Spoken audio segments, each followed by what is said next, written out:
Hello, welcome to Monday Morning Matters live broadcast show brought to you by Magnicraft Consulting Team, anchored by Niyi, a certified church consultant with the Society for Church Consulting in the U.S. Here, each Monday of every week, we address important, relevant, and actionable topics of interest that will help you and your church grow healthier.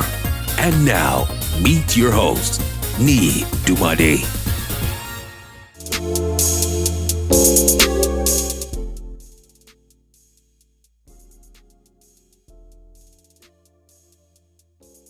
Welcome. I think I am live. If I am live, just let me know that I am live. Let me know that I'm live and you are hearing me loud and clear.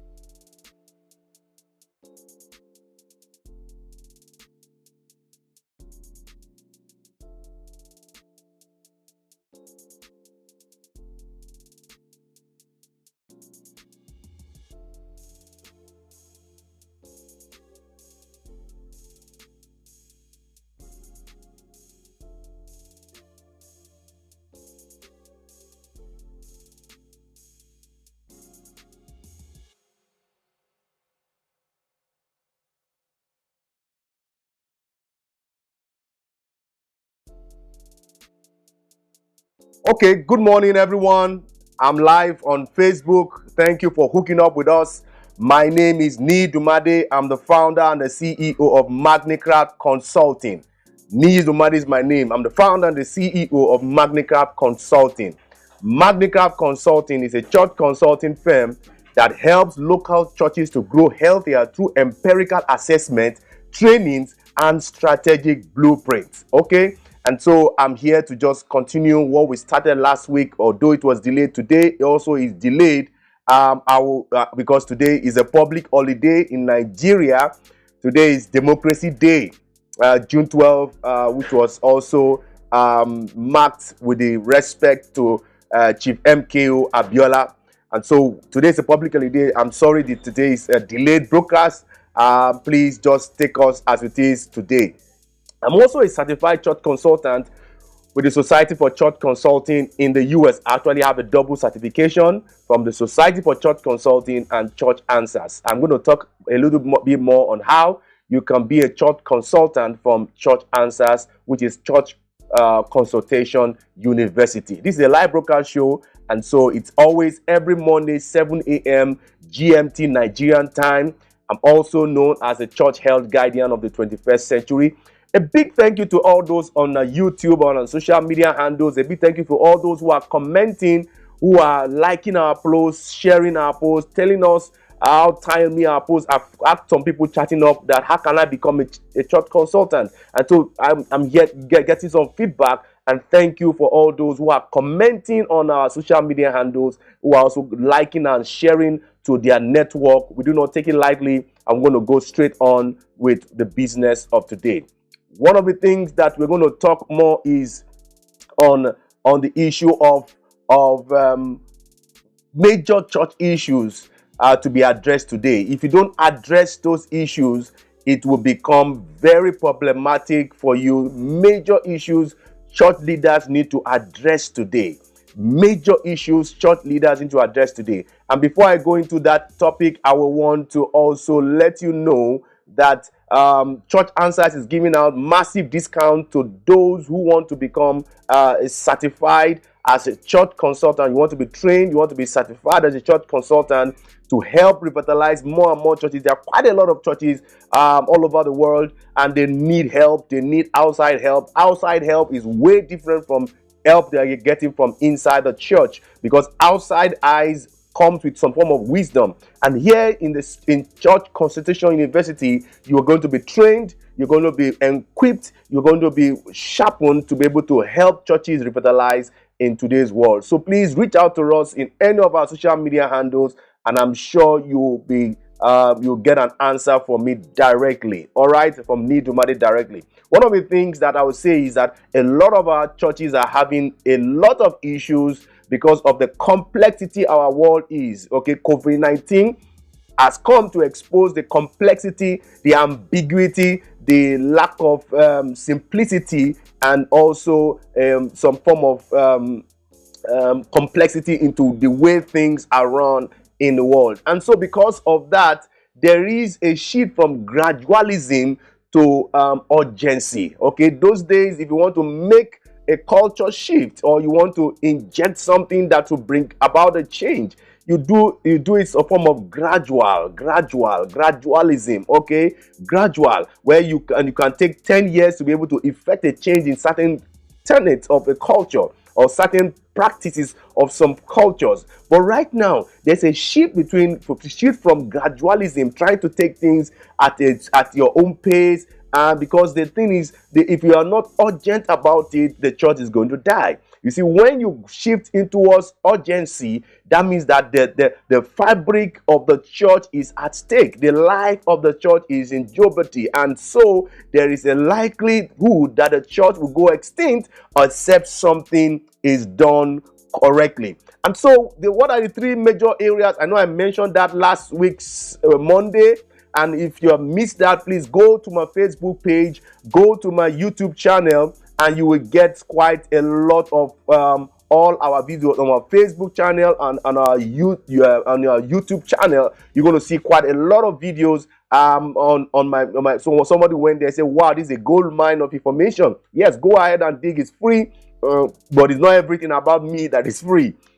And so go onto our social media handles to get some of this. So what are the three things I mentioned quickly? There are three major issues. I'm going to take one today. I'm going to take the other two subsequent Mondays. And by July, we're going to kick off the second half stronger. Okay. One of the things I may mention is we need to move towards being outward deliberately. You see, COVID-19 is making the church to go to look inwards. The complexities of our world, the ambiguities of our world, the Ukraine and Russia war is making the church to look inwards. But we have to be deliberate and intentional to begin to be outward focused as a whole. I'm going to tell you a little more about the Know Your Community report or community analysis, the help and the benefits of it that I learned from Church Answers, and that will help us in today. Then the other two that we need to also look at, we're going to look at in detail in the subsequent 2 Mondays from now, is having a biblical and healthy governance structure for your church. Having a healthy and a biblical church governance structure that will help your church to revitalize. Because I found out that a lot of revitalization are hindered because of lack of the structure to power it. Lack of the structure to see that revitalization effort to fruition, to completion, and to proper implementation. And the last one, which is one of the things that is so major, is we have neglected the habit of evangelism. Okay, which is the core of the very essence of the church, which is Great Commission. How can we rekindle the fire of evangelism in our churches? Because when I made a post about what is happening in the north with the killings in the north, you see, if we had been so deliberate with the resources, God has blessed the church with a lot of resources to reach out to the north, to reach out to the whole country as a whole. I mean, Nigeria as a whole. You see, but the thing is that because we have not been able to carry evangelism missions and outreach to the north, we can see that the persecution is so strong. Whether we like it or not, we have to get to those terrain and see how we can push out the information, the gospel, to those dark areas of the north. Okay, those are the three things. And also, what I'm going to we have to be deliberate. The first one has to be moving outward deliberately to your community. You see, the essence of the church is not to gather, really, is to be able to go into the community and become light and salt of the earth. Okay, now moving outward has to be deliberate. You cannot do this accidentally, and that's why I say it's a major church issue that church leaders need to address. How can we spend more to take our volunteers, to take our workforce, to take our leaders to begin to shift their focus on what is inside the house or inside the building to what is inside the community? Okay, no matter how big your church is, the number of people will not supersede the number of people in the community. Okay, so how can we deliberately and intentionally look out of the four walls of our church and begin to be effectively reaching out to the souls that are in the community? And one of the ways that which we can do that to be able to have immediate impact is to make sure that we do some community analysis, which is known as Know Your Community. And Church Answers is doing a lot of promo on time to get you get the Know Your Community report, because Know Your Community report will let you to know the kinds of people that are staying in your Jerusalem, in your community. Because if you don't know them, you can't love them. That's what Sam Rena said. If you don't identify them, you can't reach out to them. If you don't know what they're going through, you can't connect with them. You can't communicate with them. So it helps you to also understand. When you get to understand the community report, it helps you to understand how your mission is going to, how your mission field how your mission field is, and how you're going to play on the mission field to make your maximum impact. Okay. When you have those, it tells you the number of people in your community. If you know that you have 100,000 women and 250,000 men, that should tell you the kind of people you need to be able to propagate the gospel to your mission field. So it makes you to know and understand your mission field clearly. Okay, what is the people, their demographics, their psychographics, their thinking pattern, how do they like to disseminate information, how do they want to be led, what is their income level, what is their problems, their needs, their wants, and the things that they're going to get to be able to make decisions in terms of the mission field. Okay, number two, it also helps us to ward off a lot of assumptions and perceptions. You see, one of the things is that when you make assumptions, it can lead to a lot of error and wastage in resources. So when you get to know your community through the report, you are able to deal with a lot of assumptions. Oh, we have a lot of people, one tribe here. We have a lot of this there. You know, because you have been exposed to a certain group of people, you want to feel that is what is consistent in your community. So it clears up false perception. It erases a lot of assumptions, and you are able to deliberately switch your focus from the inward activities to your outward focus. It also gives you what you should be concerned about in terms of prayer, in terms of relating with people, with the needs of the community. And so when you know the needs of the community, it helps you to pray purposefully, intentionally, and then you are praying not because you feel that that's what they need, but you know for a surety that that's what they need. And also, when you are able to understand your mission field, your community analysis, your Jerusalem, I call them Jerusalem, understanding your Jerusalem. Because if you don't understand your Jerusalem, there's no how you can be able to make impact in Samaria, Judea, and the uttermost part of the earth. But you see, one of the things about this report and your community analysis, or your know your community, is that it would help you to create the burden for the souls that are in your community through evangelism, outreach, and doing some ministry activities. Okay, it also shows that you can begin to stop doing the things that are irrelevant. You see, whether you accept it or not, our world is changing, and you see, when you don't understand the demands of this change, there is a high probability that you will begin to do the things that are not relevant, okay, the things that are relevant in the past, but they are no longer relevant today. And so it also helps you to know what to stop doing and what to start doing, how to switch from what is not working to what is now working. It also helps you to look at the trends to see where to inject your resources and where to begin to inject your attention. Right now, one of the things that shocks a lot of people is that to know the amount of people whose attention is on the front door less than the back door. And we need to switch, because the back door activities is actually what makes the decline to happen. If we should pay more attention to what happens on the back door, the trends that happen. How do we allow those trends to be understood and then begin to work against those downward trends of decline in our church? It also gives us insight to how we should spend our money.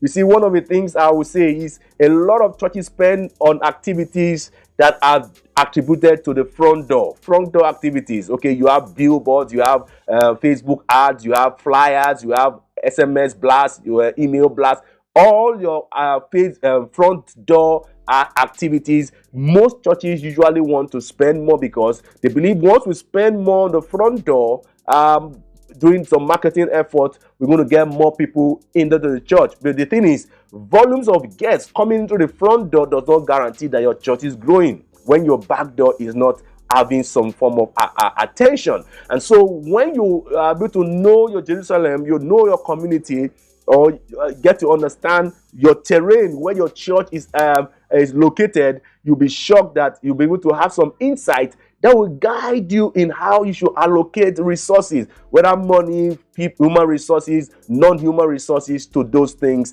in your community. It also lets your staff know where to concentrate their efforts, where to develop in terms of gap analysis, skills gap analysis, to know that, okay, for us to be able to match the demands of what's going on in the community, we need to up our game in these skills, in these competencies, in these competencies that we need to brush up to be able to make sure that we are making the necessary